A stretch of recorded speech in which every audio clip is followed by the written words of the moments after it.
Good evening, everyone, and welcome to TriVersity Talk. I am Steven Bloomer-Teague. And I am Wendy Stewart Kaplan, and thank you for joining us on this rather chilly Thursday night. Yeah, I woke up this morning, I was heading off to work, and I was like, that's frost on the ground, and I think that's the first. Yeah, I was like, that's the first time I've seen it. We've had a glorious faux summer / fall so far. And no, you're exactly right. You know, don't say the F word. Don't say frost. We've just been so beautiful. And you know what? There's a part of you that hopes that maybe it'll last. I mean, it's terrible that they say it's happening because of global warming. I mean, that's pretty awful. But I wanted it, you know, I'm a summer girl. I wanted it to last forever. Every cloud has a silver lining, you know. There you go. So I want to share with our audience that I was not able to make the TriVersity Halloween party that we partnered with Catskills Pride. But you know what? It didn't really matter because Richard and Steven went as Wendy and Alan. It was quite the hit. People didn't get me unless I was next to Richard. And unfortunately, for a large part of the evening, we weren't together. But when we were, what, you were a guy all in black with schlumpy pants. Yes. and I wore like a trench coat because I didn't have like the patented Allen leather jacket. But too funny. Absolutely too funny. I saw that Richard posed like me in every picture. He was like, yes.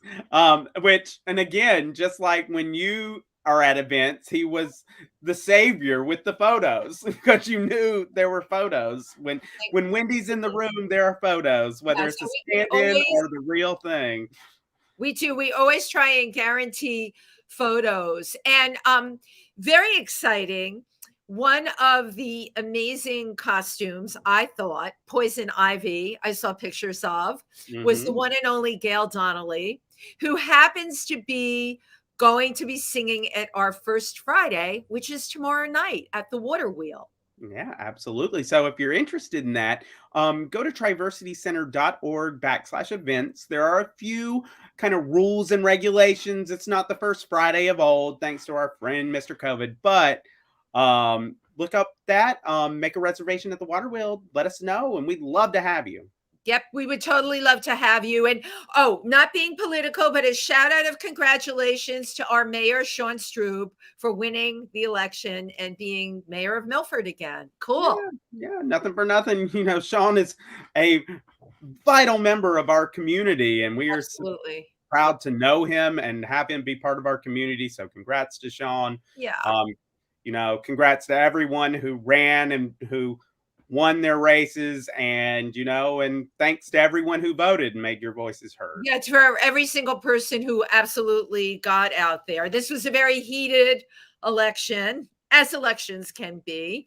And I'm broadcasting tonight from New York City. We got a new mayor, Eric Adams, and we all have a lot of hope with him because Mayor de Blasio, it wasn't good here, but now I hear he's running for governor, so who knows?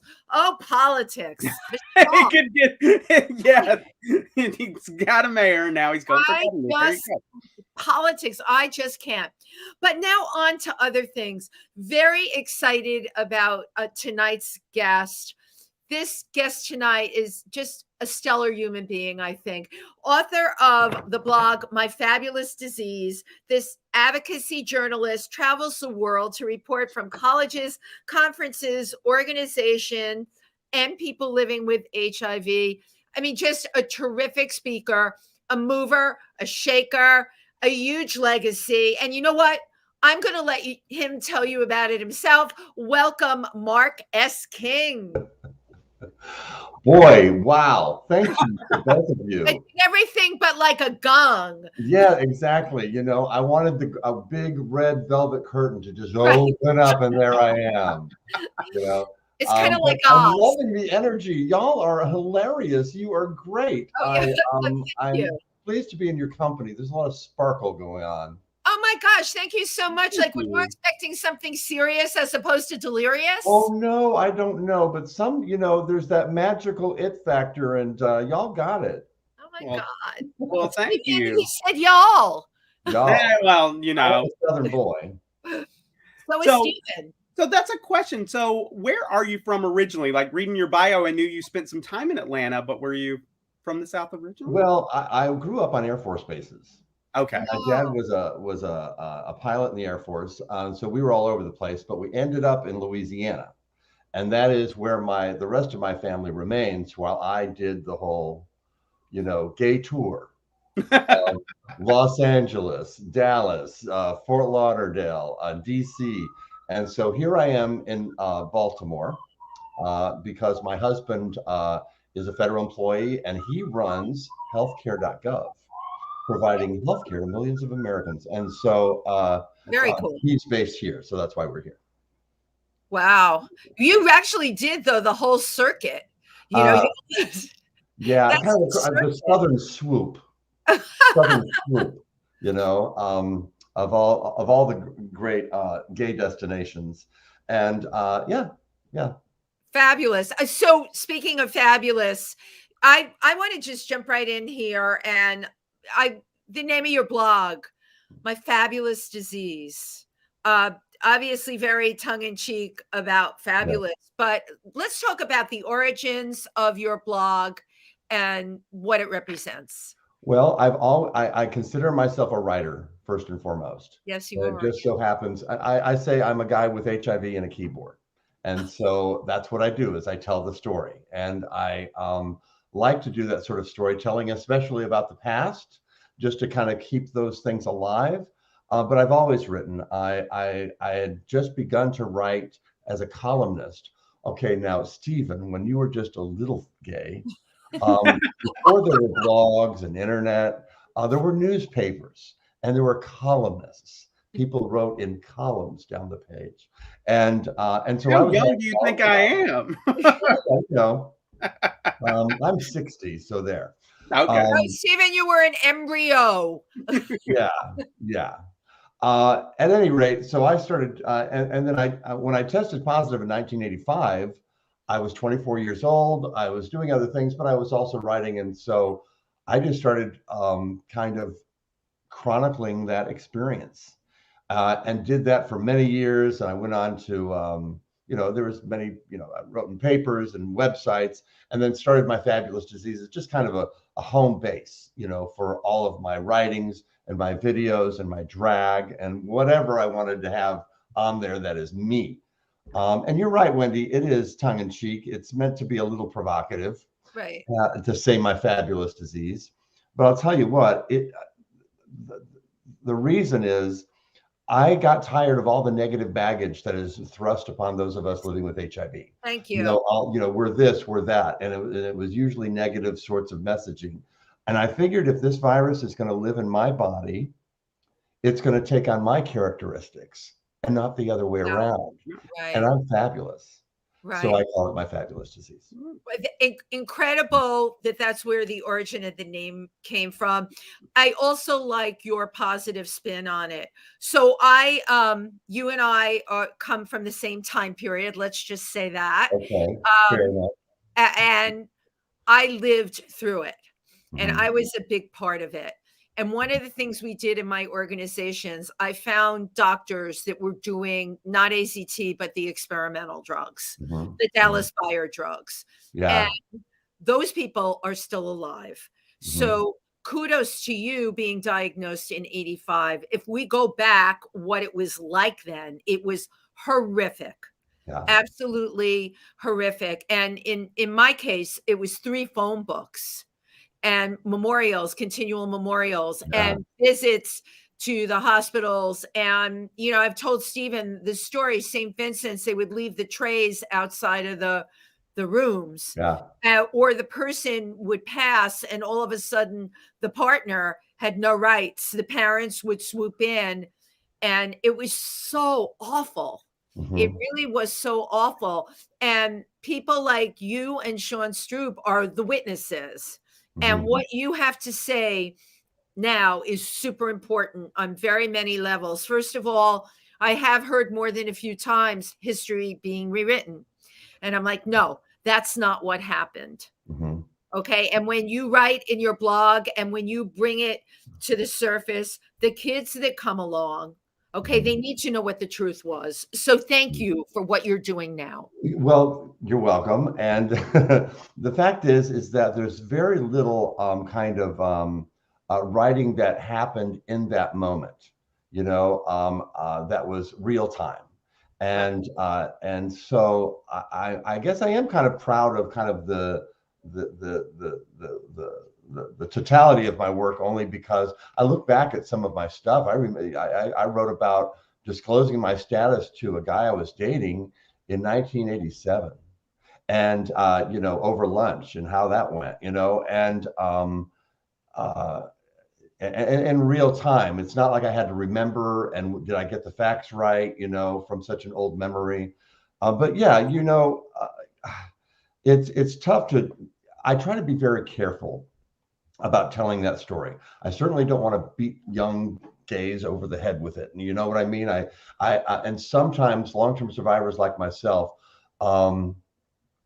we react different ways to it. And some of us can get a little upset that young people don't see it as the crisis that we once did. And the fact is, I try to have a generosity of spirit about that. I try to remember that every day there's somebody coming of age, somebody coming out, somebody exploring their sexuality for the very first time every single day. They don't know the history. It didn't come with a manual. They don't know. And they need to be, shown in a compassionate way what HIV is, how it's transmitted, what it all means. And if they're willing to hear it, what happened to us? And I think what's important, the takeaway about what happened to us, just as much as it is the things you described, Wendy, about the trays left outside and the people abandoned by their families. I mean, I lived in West Hollywood, California. I had 3 friends die in the guest room. I mean, if you had a guest room and you lived in West Hollywood in the 80s, somebody died in it, but it's not as much as it is those hard, dark facts about what happened. It is the amazing, tremendous show of humanity. Absolutely. That we lifted ourselves up against the hatred and the people on TV saying we were going to hell, and the politicians wanting to quarantine us to an island somewhere. Yeah, I remember. I said, if they give us Maui, we'll go. In the face of all of that, we built organizations. We started food delivery services. We started housing programs. We did prevention programs when no one cared for us. You fought against the United States government and effectively won, I mean. And I can go there with that sort of anger and resentment, and there's a lot of that in there. As I age, I tend to, it's kind of like a bad love affair. Over time, you kind of remember the nice things, hopefully. And what I'm remembering most these days is how courageous we were. And I like young LGBTQ people to know that, to know you come from people who were courageous and inventive and who faced up to hatred from other people and said, we're not going to do that. We're going to take care of ourselves and take care of each other and love each other. That's amazing. That's Olympian. That's inspiring. And young LGBT people, those are your people. Absolutely. Those are your forebears. They're paying it forward. Yeah. And you are just as capable of doing that. And if something happens in your life, or if whatever challenge you face, you're going to do it because we did it. You're going to do it too. Absolutely. I mean, I came of age around the early 2000s. So, we had, it was better when I got of age. Yes. And yes. so it was like, we didn't want to hear about it. Mm-hmm. It was still close enough to us that it was all we heard growing up as young little gay kids. But then when we got of age, it was like, oh my gosh, I don't want to talk about this. But then as I've kind of gotten a little older and explored that part of my history, I'm like, oh gosh, I wish I'd explored this earlier, because I just felt so inspired by the people who fought these wars. And then you never look at people like I will never look at Sean the same way again after I have after like spending time and learning some of this history. Yeah. I think, like Mark, you're emphasizing the strengths of the community, and that, you know, the LGBTQ community now can feed, the young people can feed from those strengths, that is the way to move ahead. Because you're right. Look what was built. And I will add, most of those organizations, God's Love, We Deliver, City Leaf Housing, a whole bunch of them are still, Housing Works, they're still around. Well, you know what? And not only are they still around, a lot of them have broadened their mission to include people with all life-threatening conditions. Right. That makes me want to cry. I think that's so beautiful. I think it's like we built it and we're sharing it. We're saying, here, let's, you know, so the client list maybe is, you know, we have room for more. We have room to help more. We did that. You know, you know, people talk about, well, young people are apathetic. They don't understand what we went through and all of that. And I'm like, you know what? I worked really hard so that a young person today could be a little apathetic. Right. You know, if the price for all of our progress is that Steven growing up went, I've heard enough about it, I'll take it. I'll take it, because it means we did our job, and people of Steven generation and the younger generations are going to face their own shit. We all got it. We all got our own shit. And they're going to face it because we faced ours. Yep. And I think a lot of us are going to have that epiphany and realize, let's learn about our history. You know, I'm very proud of my gay identity, and this made me prouder of my gay identity. Yeah. Any young person in our community should hold their heads up high. And maybe they don't know they should, only because they don't understand that history. But once they do, it's nothing but pride. It's nothing but pride. I think you brought out a good point, Mark. While we're talking, I'm thinking about something like kids coming out at 14 or 15, and Steven, some of them I've talked to, like from your age group, that came out at 14 or 15, and they said what they felt was shame. There's a lot of shame. What if, okay, we come at this totally different, the way you're saying, Mark, you know, if we empower them with a history, there isn't any shame. It's like, what a great community to be a part of. Yes. You know, shame, you're going to own it now. Look what the people that came before you did. Look at how dynamic they are. It's just how it's presented. I'm curious, Mark, do you speak in schools? I don't speak in grade schools. I haven't had those sorts of invitations, but I do speak a lot to people in nursing school and public health and all of that. And they're kids to me. You know, they're 21, 22. You know, I speak at American University every year, and these are freshmen, and they're just babies. You know, to me. You know, yeah, I do that sort of thing. I have to say this, and this is so off the wall, but tomorrow, you may be wondering why I'm sporting this short crew cut. It looks great. It's not my usual coif. The fact is that tomorrow I've been invited to go speak at Fort Meade to a group of 1,000 sailors. Oh, get out! When I got the call, I was like, about what? What do you want? What could you possibly want from me? You know, and get this, they have a new commanding officer, and she believes strongly that they will make better soldiers, better human beings. I love this. Hear the stories of people completely unlike themselves who have overcome adversity. So they said, come and tell your story of what happened.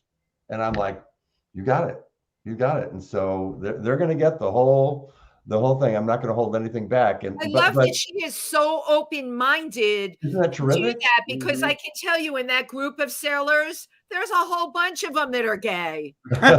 Well, actually, the intelligence officer that is kind of the person that I've been working with on this said we have a high percentage of LGBTQ people within this particular installation. And so I talked to him about the same thing I was just telling you about having pride in the legacy we have left. And he said, man, if they can hold their heads up higher, leaving your presentation, that would be amazing, because they were all in support of that. And so, yeah, it's just, I can't wait. I have an outfit laid out on the bed upstairs. I've changed it 100 times. I'm like, is this gay? Is this too gay? Is this right for the Navy? What do I do? It's. Does it have a little nautical flair to it? Well, I wanted, I didn't want to like in the Navy, I didn't want to be careful, right? But it's navy blue. There you go. I will be wearing some navy blue, and I come from a military family. I was raised Air Force, so and we have a lot of people in uniform in my extended family. So I was raised to respect the uniform, and I'll certainly convey that. Oh, yeah. I think that's a good bridge point for talking as well. That you did come from a military family. Yeah. Yes. Yeah. Well, anchors away to you, Mark. Thank you so much. So you were, let's see, in your 20s knocking around West Hollywood. Yeah. What were you doing there? Lots. I was, it's funny because if,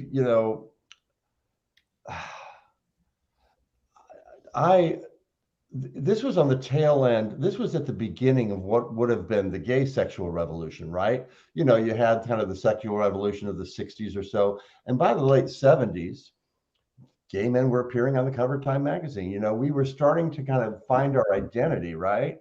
And it's there, people say, oh, gay men are not, gay men are promiscuous or whatever. And my response is, yes, we were.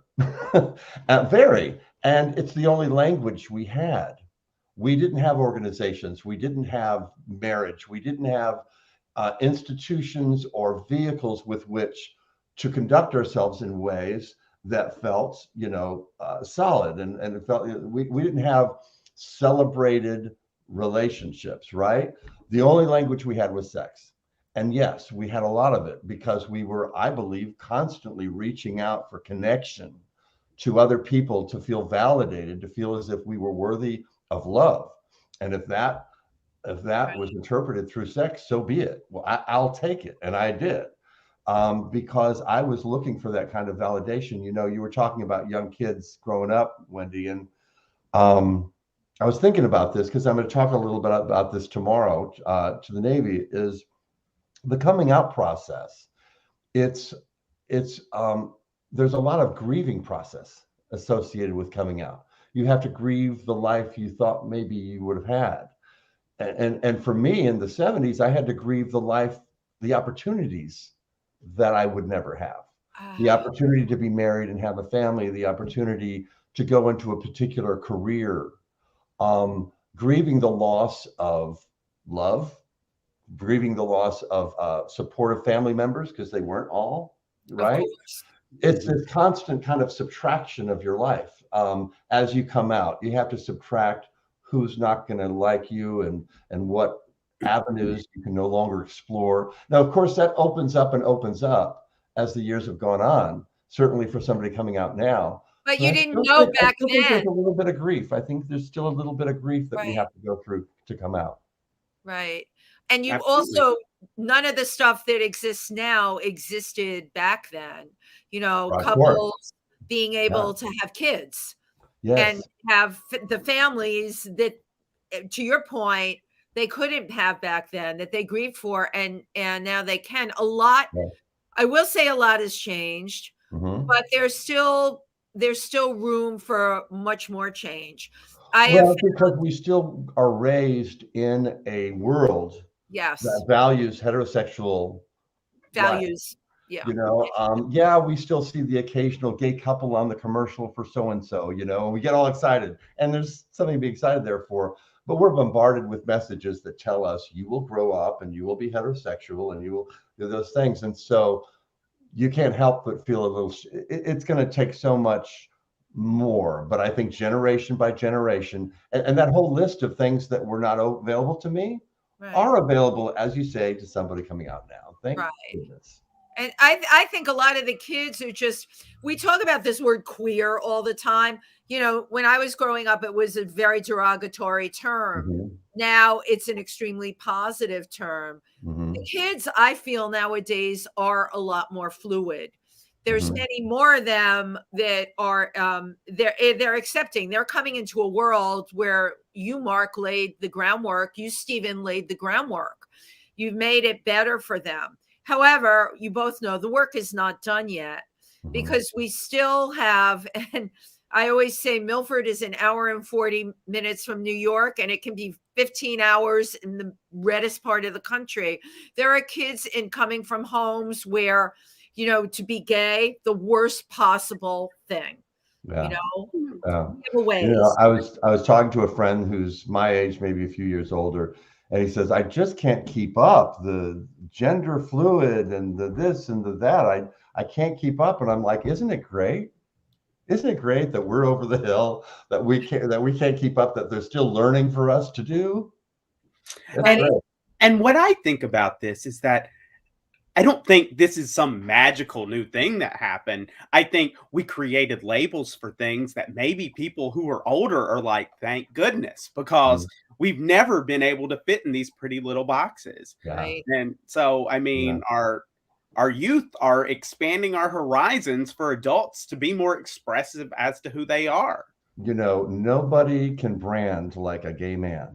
You know, and I'm telling you, thank God for the Ginger Daddy label, and that on Instagram I just have to hashtag my photo Ginger Daddy. It's like, well, first of all, you think redheads are sexy? Where were you 50 years ago? And daddies are sexy. Thank God. Okay, I'm right there on it. Thank you. You are right on the pulse. You are right on it. You know, I didn't bring up the ginger daddy thing. I have another friend that's a ginger daddy, my friend Jed. And every time I say that, my daughter, who's 28, says, why do you have to objectify everybody? And I'm like, because he's a ginger daddy. Yes. So thank you. I had calling it out. When I was in law school, there was this guy, and he was so adorable, and he had red hair, and I started calling him my ginger bear. Once I found some candies at TJ Maxx called ginger bears, so I bought them. Really? And I was like, that'll be the only time I ever discover this. Do they currently make these candies at TJ Maxx? I don't think they. TJ Maxx just buys whatever. They just they can get their hands on. But it was a once in a lifetime thing, I think. Wow, that's hilarious. I wanted to talk to you, Mark, about, you've worked on so many different projects. So in the late 90s, you had a project, Reconstruction. Tell us what that was about. Well, you know, just as protease inhibitors, in other words, remember, I'll explain to you, Steven, that around 1996, a new class of HIV drugs was put on the market, and they decided to do combination therapy where they threw a bunch of different classes at the same time at HIV, and it worked. It was that was when people living with AIDS got up out of their deathbeds and started walking around, and that was kind of the line of demarcation between death and the possibility of being able to live for those with access, for those with healthcare. And I saw right away I was working in Atlanta at an AIDS organization, and I just saw right away how tricky that was throughout that year, as we began to realize, oh my God, we're going to live. I mean, basically the story is, wait a second, I have quit my job and sold the life insurance policy and run up the credit cards and took a trip around the world and told the boss to go to hell. And now I'm going to live, you know? Say what? I remember coming downstairs to the breakfast table one morning and looking at my partner at the time, about this time, and saying, I'm going to live another 20 years and not with you. Wow. You know, it's like it affected everything. The person that you were ready to die with may not be the person you're ready to live with, right? Oh, that's a t-shirt. My God. So, you know, we had to, and we were suddenly forced with, oh my God, you mean there's more? It's not going to end now. There's more. So after doing some surveys with clients living with HIV, we created this program called Reconstruction, which I thought was a great name for it. That is a great name. And being in Atlanta and whatnot. And it addressed the practical and emotional concerns of renewed health. what do you do with that big gap in your resume? You know, oh, I had a touch of AIDS, but I'm better now. You know, how do you explain that? What do you do about long-term financial planning?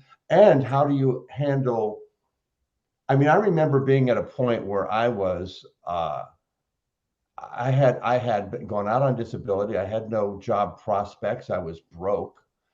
And then I felt guilty because I didn't feel grateful that I was going to live.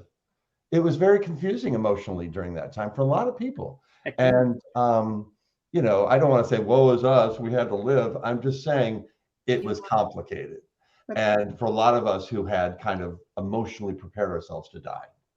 So that program, I kind of addressed that. It got a lot of attention at the time, and I presented about it in Geneva at the International AIDS Conference, and it kind of became a model for a lot of organizations at that time to address that. But it was 20 years ago, you know.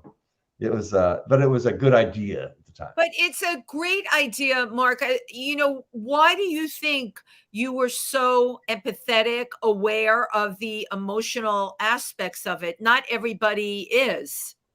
I just think that I have, I'm very self-absorbed, and I am able, I think I am able to kind of, I mean, I don't speak for everybody. I'm just a, you know, a white cis gay guy, right? Living with HIV for a long time. But I try to stay in touch with my own issues, my own emotions. That's what I write about. I write all in first person. Right. And I do have to check myself in terms of, okay, I'm feeling this way. I'm feeling, I wonder if anybody else is. And a lot of times I don't know it until I write about it on my blog. And then I get all this response going, oh my gosh, that's happened to me, or I feel that way too. You know, that's the power of for those of us who are able to just share it, just say it. You know, I say I'm shameless. And by that, I mean, I'm without shame. I'm not ashamed of who I am and what I am and the virus I have. And that allows me to be able to speak up. A lot of people can't. Right. And so, you know, I have a voice big enough for a few of us. So I'm going to come at it from a different way then. The thing that has bothered me most about the pandemic, there's nobody is dealing with the emotional component of it. I mean, this that we're still in and what happened is freaking huge. I mean, for me, AIDS was huge. This is huge. And no one is dealing with how it has damaged people. Why do you think that is? And what do you think needs to be done? We are war veterans. There's for sure. That's the closest analogy, right? You know, we came home from an unpopular war. Right. You know, and we're going to have to figure this out for ourselves. I say that a lot. The cavalry ain't coming. We, as we have from the beginning, those of us living with HIV and our allies, have to kind of work through this ourselves and figure out what our own solutions are going to be. We have PTSD. And believe me, for the first 6 months of COVID, I was freaked out. Yep. It brought back so much shit, you know, oh my God, I feel it coming. Here's this thing coming. People are dying. Oh, the death rates are going like that. How bad will it get? Oh my God, that got me right here. How bad had to. You know, here I had escaped this the first time, you know, and the feeling of not the unknown and the surreal nature of all of us in this country kind of trying to conduct our daily lives. And now we're learning Zoom and all of this as if this horrible thing isn't happening. Do you know that COVID has killed more Americans than AIDS? Yes, we do know that. Right. And you know, I have very strange feelings about that. It's kind of like, what? COVID? How dare you? You know, it's kind of like I've worked 40 years. 40 years I've worked on this one issue, and then this other Johnny lately comes along, you know, and has a higher death toll in 2 years. How dare it? How dare it? How dare it? And then 40 years of age, you know, and I've thought a lot about that. And again, what it comes down to is, it's not about me. It's not always about me and about the disease that changed my life. It is about the fact that there are at least as many grieving families right now Yeah. as have lost someone to AIDS. And again, I didn't go through all of this if not to come away with some sort of life skill, some sort of takeaway that makes me better, right? That somehow improves me. And for me, what that is this experience of living with HIV and making it out of the 80s alive and everything I saw helps me have more empathy for other people, Yes. regardless of what their stuff is. But you know, I tell audiences all the time, there are people watching me right now who have been through worse. Yeah. Through worse. And if I can have more empathy and understand them more and hear from that, then I take this thing that was terrible and I turn it into a gift. I turn it into a tool, a powerful tool to help have more empathy from somebody else, you know? So fuck you, AIDS. I'm going to use you to make up. Can I say these things? Yes, you can. We curse on this show. You go ahead. Absolutely. So I can use it to you know, be better. And I know how schmaltzy that sounds, but I'll tell you what, as the years go by, you learn that some of this schmaltzy stuff is absolutely true. Yeah. And that this whole visit we have on Earth is so fast. So, you know, help somebody else. Help somebody out, because you know the person that's in front of you right this second you may never see again.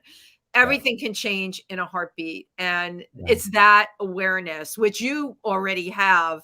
God bless you. Already you have it. What were you like as a little kid? Were you the little kid? I need to know where this empathy comes from. Okay, first of all, I have a big family. There are 6 kids. Where were you in the 6? I'm the youngest. Oh, baby. And, I like to say there's 6 kids, 2 of each. 2 boys, 2 girls, 2 gay sons. Now the rest of the LGBTQ spectrum is in our family, but amongst the 6 kids, 2 boys, 2 girls, 2 gay sons. My parents had a boy and a girl and a gay son, and then there was a big gap of about 10 years. And then they had a boy and a girl and a gay son. And so I grew up with my brother and sister. The older 3 were out. They were gone. I didn't get to know my older gay brother really until we were adults. Wow. So it's a very loud family, a very entertaining family. We are all storytellers. I am not the worst one. Whatever you see here, it gets more. The whole family full of them. My gosh, I can't imagine. And I guess, you know, I stereotype when you said military, I always think military families, and you're painting a whole other picture for me. Oh no, my dad, the colonel in the Air Force, helped us build a brontosaurus made out of snow in our front yard that went higher than our 2-story house. Holy. He put Boston chairs between the you know, like when you go through the forest and on the thing, and he put those up in the backyard. He built geodesic domes. There was always a project going on. He was just hilarious. And he loved box kites. And so we built big box kites. We built a box kite that had to be taken to the field out at this college on a flatbed truck. It was what is a box kite? What is a box kite? I grew up in the Bronx. I don't know what this is. A box kite is a kite in the shape of a box. It's just box shaped, and you fly it. And I'm pantomime. It's like I should be doing charades. Flying a kite. And yeah. And anyway, so he was quite a colorful character, and my mother did her best to deal with him. And that's just it's just how we've been. He always said, you know, take risks, speak up, raise your hand, ask the stupid question. Everybody's thinking it. It's okay to ask it. You know, very, very influential, I guess. So I do remember once I decided as a child, this will give you a glimpse. I decided as a child to put on a parade in the neighborhood. And the only people I could get, I was like 10, the only people I could get to go along was this little girl, and she had a ballerina costume and a baton. And he had a trumpet or something, and he was, 8.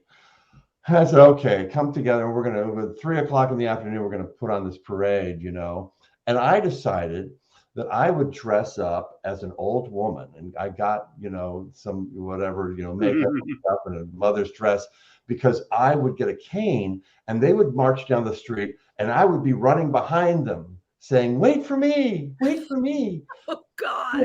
Conceptual humor, but I thought people would get it. No, I love the character. It's a great character. Thank you. I thought so too. Well, they were unenthusiastic. We got on the street. She just kind of walked down the street, and he kind of walked down the street, and I'm just running around. And okay, did I mention this happened on an Air Force base where my father was a colonel? The neighbors were coming to my mom saying, Mrs. King, your son is on the street in a dress. He's odd. Your son is odd. Anyway, so and I did a lot of lip syncing in the living room to Broadway show tunes. That's old school, but that's how I grew up.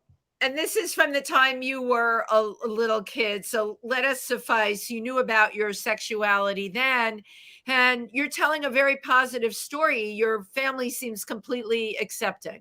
Yes, they were. It's funny. My mother, extremely well educated, bright, sharp as a whip. And then my military dad, my dad accepted it as soon as the news was revealed, which was my senior year of high school. I was 16. So that's a little young to have to wrap your head around this.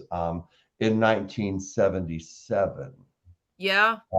My mother was more resistant and kind of closed to it, and that really surprised me and hurt me that she wasn't, like getting with the program. Did it have anything to do though with your older brother being gay? Well, as a matter of fact, he only came out like a year before I did to them. Oh, wow. Because he was so much older. He's kind of like a previous generation, so he was definitely not marching up and down the street when he was a kid. He was living in New York at that time as an actor, and he was in an early musical, actually, that was a huge hit off Broadway what was at it? the time, called Boy Meets Boy. I remember that. Really? Well, my brother was in the original cast of Boy Meets Boy, and he had to call home and come out because he was going to be in the papers being in this gay musical. And it was only a couple of years before I came out.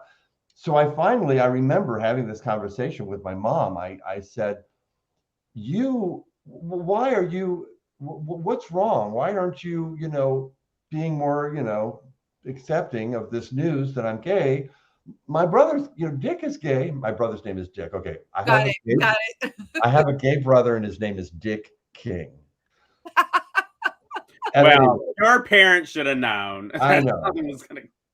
Yeah, he heard them all. So I said, Dick is gay. Why are you, and she said, your brother is an adult and he's living away from home. He can do what you want. I said, well, why do you have such a problem with me? And she said, I know your life will be harder, and I love you, and I don't want it to be. I want your life to open up everything, every opportunity for you. And, even at that age, that really struck me. I went, okay, she loves me. She, this is something that is not up for negotiation, but she wishes it were, because she loves me and she would like my life to be a little easier than it's going to be. And I totally got it.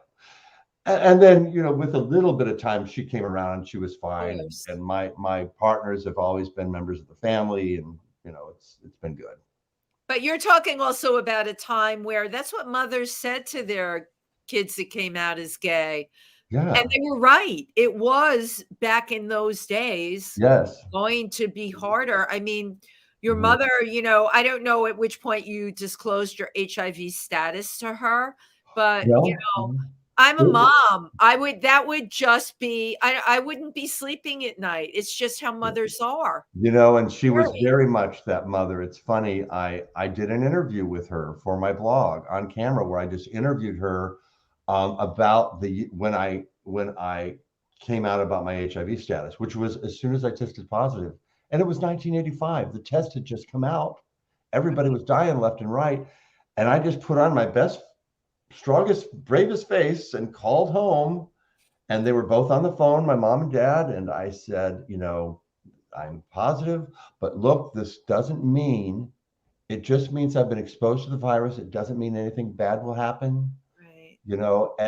And in my interview years later with her, I said, were you buying it? And she says, no, I wasn't. She said, I was scared to death. And she said, and it's just so frustrating. Mothers want to fix things. Yeah. And here was this thing that I could not fix. And yeah. Truer words have never been spoken. When you said this, I thought of myself in your mother's shoes and just worried sick, because her worst fear when you came out younger before AIDS, and she said, you're not going to have an easy life. Mm-hmm. And then AIDS happens and you tell her you tested positive. Mm-hmm. What that does to a mother, it's your instinct to want to protect your children and make everything perfect for them. Yeah. But and so, she was a reference librarian. So she was on the job. Within a year or so, she knew more about new treatment research stuff that I did. I love it. She did the research. Incredible. Really incredible. So lucky to have this family really behind you. Now, you also wrote a memoir. I did. It's called A Place Like This. And it is about living in Los Angeles during the dawn of the epidemic. And it's drugs, sex, and rock and roll, baby. I'm sure. And it begins with my moving to Los Angeles in 1980 and before, and kind of what life was like being a struggling actor and all of that. And the image on the cover of the book is of me snorting up the Hollywood sign.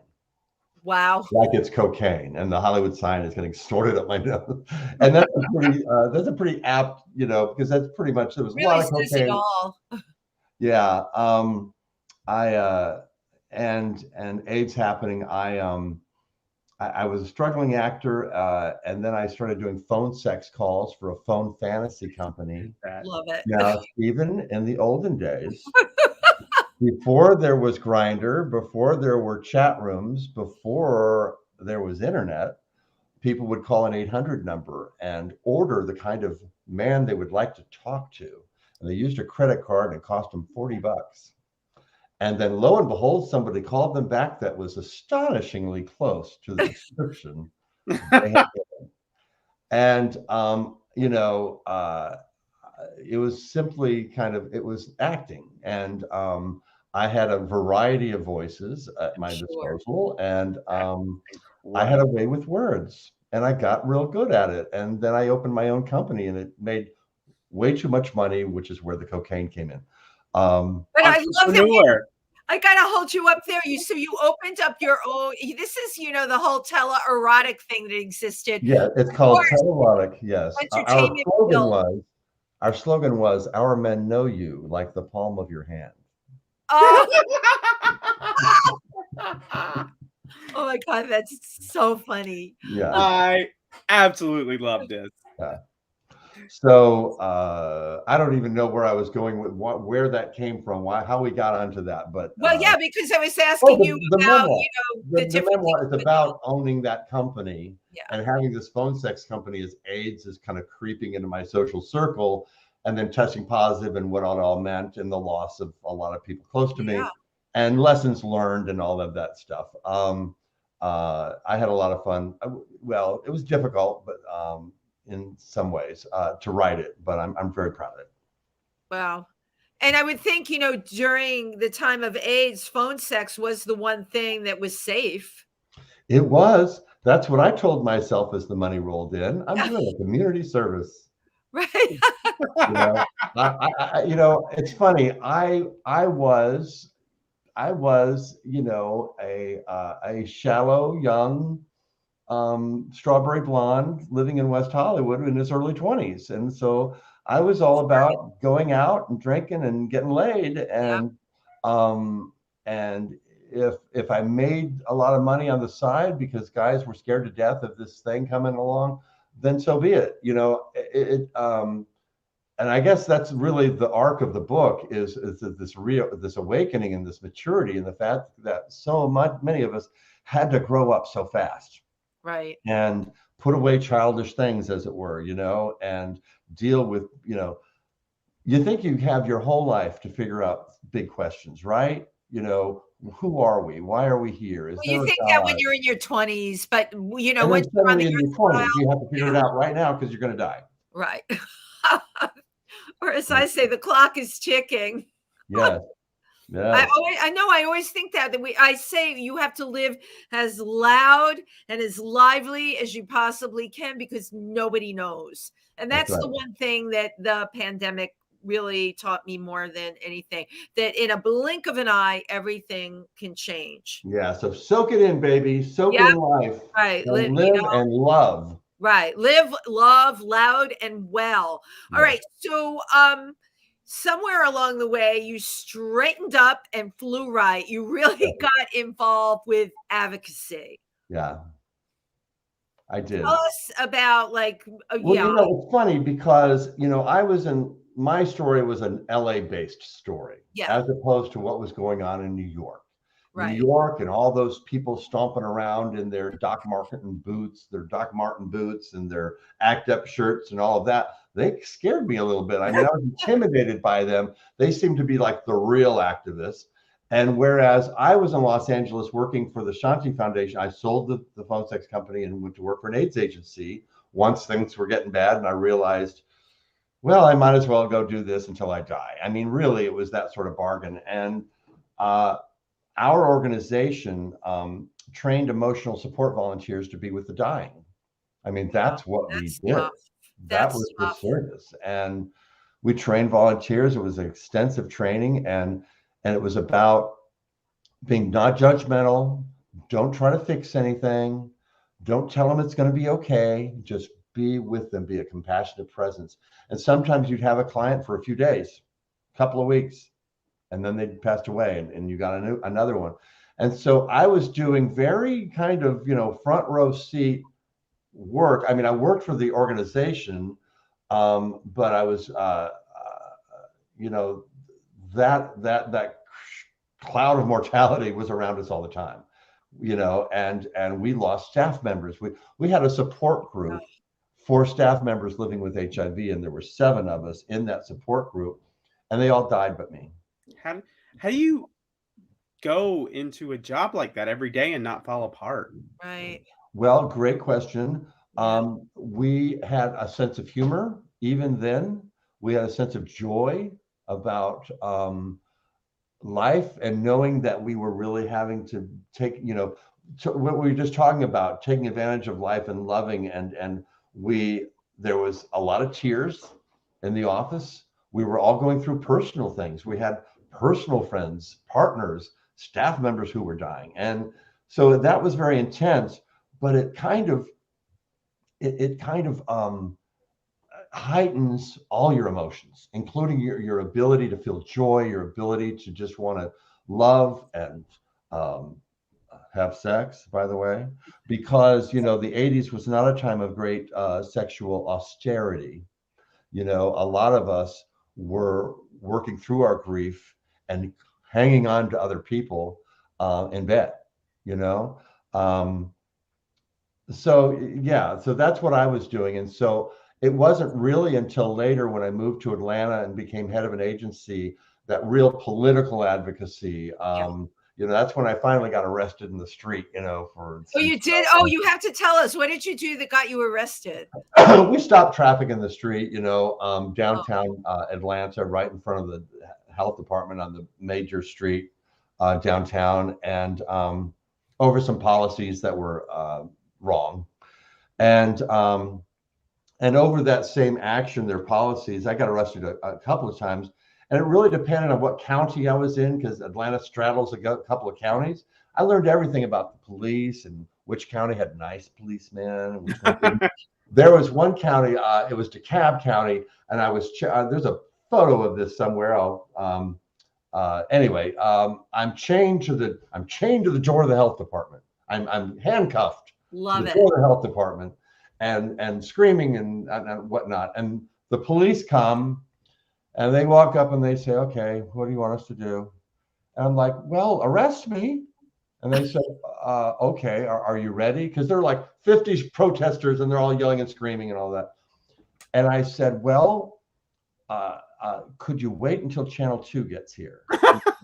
Channel 5 has already come and gone, and that's good, but we're waiting for Channel 2. They're like, "Yeah, sure." So they go and they sit in their squad car, and then Channel 2 arrives, and they get out of the car and they look, and I go, Oh my God. and they come up, "You're under arrest." And they arrest me, and they drove me around the corner and let me off. It's like play acting. My gosh. You know, and everybody has a role. It's street theater, you know. I mean, also very supportive.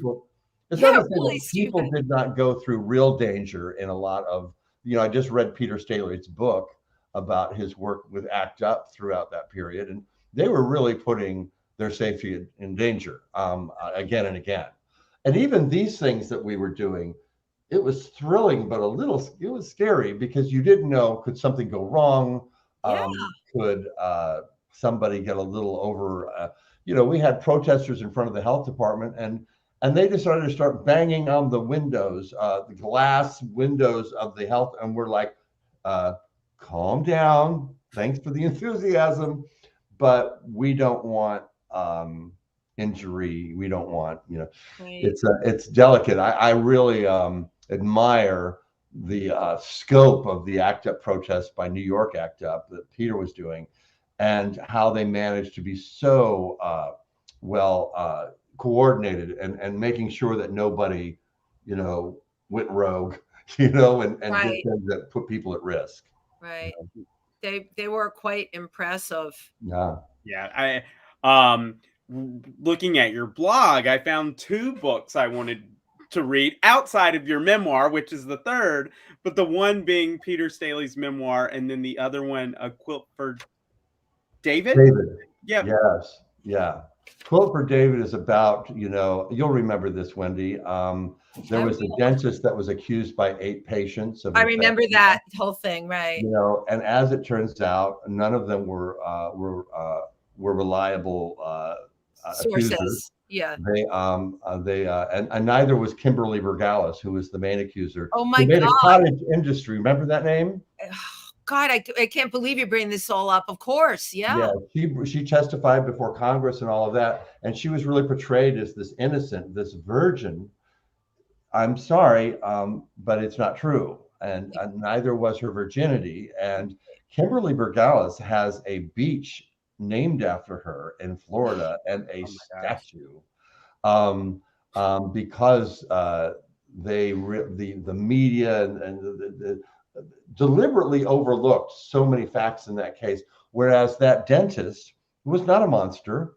He was a gay man with AIDS who was doing his very best to you know, maintain his living before he got too sick and died. Right. And one of his last acts as a living person was to scrawl in his intensive care unit a statement saying, "I did not hurt someone. I would never hurt anyone." This is so sad. It is, it's a terrible. But that book is wonderful, Steven, because the guy who wrote it is a poet, and he writes the story like poetry. It's really, and you think, how's that going to work? It works beautifully. He gets the whole story out without, and it's not. It's just a lovely book. It's called. That would be a good book to have in our library at the center. Absolutely. I'm not familiar with that book, so thank you for bringing that to light. Sure. Mm-hmm. Well, I can't believe that an hour is already passed, but we are at 59:45. So, oh my gosh. I know. So we've got to close up shop, unfortunately. So, Mark, what we do is typically at the end of the show, we give our guests the floor. They can do plugs. They can tell us advice that'll make the rest of our lives more inspired. Right. So I'll just repeat what I said earlier. LGBTQ people are amazing, wonderful, courageous, inventive people. We have so much history to be proud of, and I gladly carry that mantle and write that history. If you want to visit me, myfabulousdisease.com, come say hi. And thank you both, Steve and Wendy, for the invitation. And Oh keep my gosh. sparkling, keep sparkling. Oh, thank you. you got it. Been so great. And I want to thank Cindy Stein for making the introduction, as we call it. All roads lead to Cindy Stein. Yeah, Indeed, we they know did. it. Good night, everybody. Good night, everybody. Oh, I've got to get on the ball and click the credits, but here we go. Good night.